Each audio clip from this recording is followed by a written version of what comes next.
Assalamualaikum warahmatullahi wabarakatuh. Nama saya Deva, NIM 2212181057 dan saya di sini akan menjelaskan tentang broadband network. Broadband network merupakan sebuah istilah dari internet yang merupakan koneksi internet transmisi data kecepatan tinggi. Ada dua jenis pita lebar atau broadband yang pada umumnya, yaitu DSL dan kabel modem, yang mampu mentransfer 512 kbps atau lebih, kira-kira 9 kali lebih cepat dari modem yang menggunakan kabel telepon standar. Mengapa broadband? Memungkinkan akses internet broadband ke berbagai perangkat termasuk ponsel, komputer, netbook, dan PDA. Dari segi mobilitas, broadband juga dinilai efisien ketika Wi-Fi yang menjadi standar internet kabel. Jangkauan Wi-Fi masih terbatas, kira-kira sampai 100 meter, sementara Wi-Fi diklaim dapat diakses sampai jarak 1 km dari stasiun pemancarnya. Teknologi akses broadband, wireline broadband akses menggunakan kabel, dan wireless broadband akses tanpa kabel.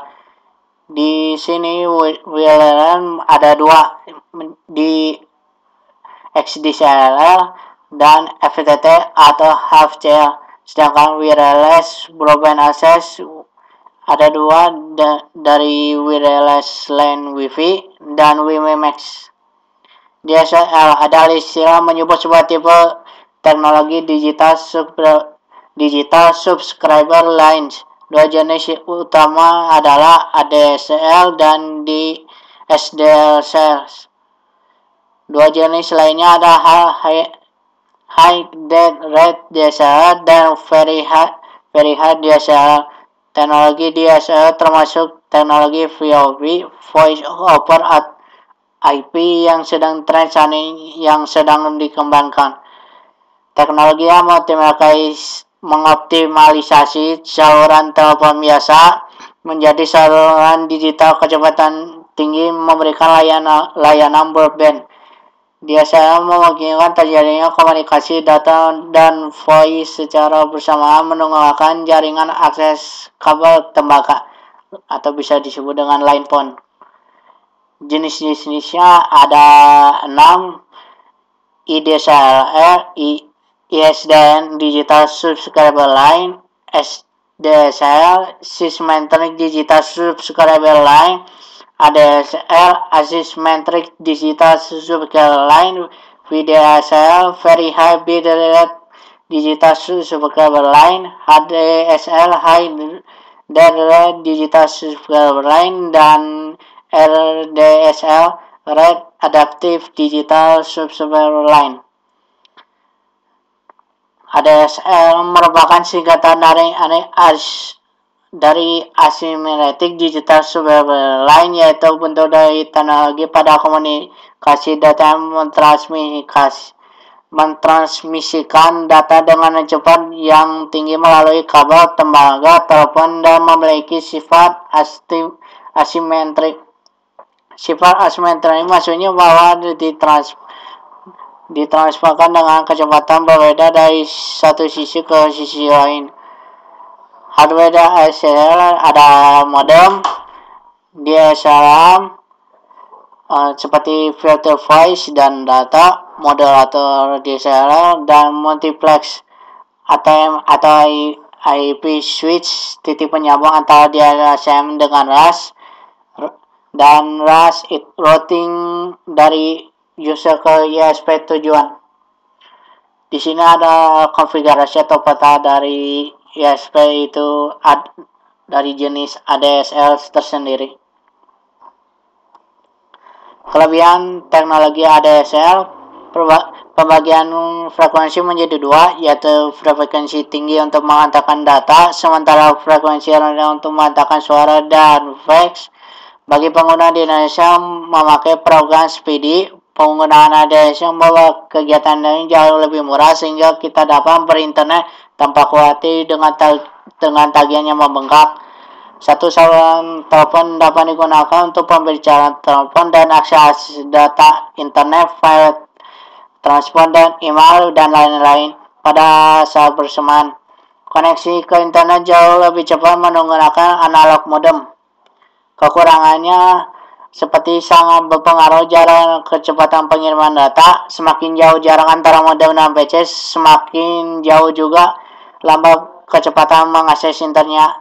Tidak semua dapat menggunakan nomor ADSL, semua cara dipakai akan lebih rumit dan akun komunikasi memakan waktu lebih lama. Adanya load call yang dipakai untuk memberikan layanan telepon ke daerah-daerah. Sementara load call sendiri adalah peralatan induksi yang menggeser frekuensi pembawa ke atas. Adanya breaded yaitu bagian kabel yang tidak berada pada jalur yang langsung dengan antara pelanggan dan KO. Penggunaan fiber optik pada saluran telepon digital yang dipakai saat ini, di mana penggunaan fiber optik ini tidak sesuai dengan sistem ADSL. Kecepatan koneksi modem ADSL masih tergantung dengan jarak tiang Telkom atau DSL terdekat. Artinya jika jarak modem ADSL dengan SLAM jauh, maka kecepatan koneksi akan menurun karena banyaknya hambatan medium yang dilaluinya, dan sebaliknya jika jaraknya dekat, koneksi akan mencapai puncaknya.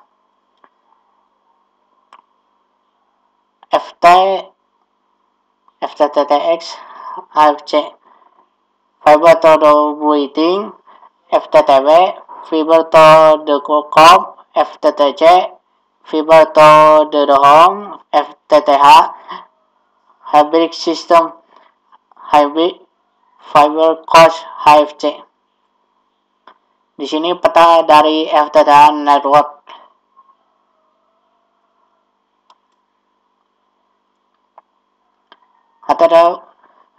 HTTH atau Fiber to the Home merupakan suatu format pengantar isyarat optik dari penyiaran provider ke kawasan pengguna secara optik sebagai medium pengantar.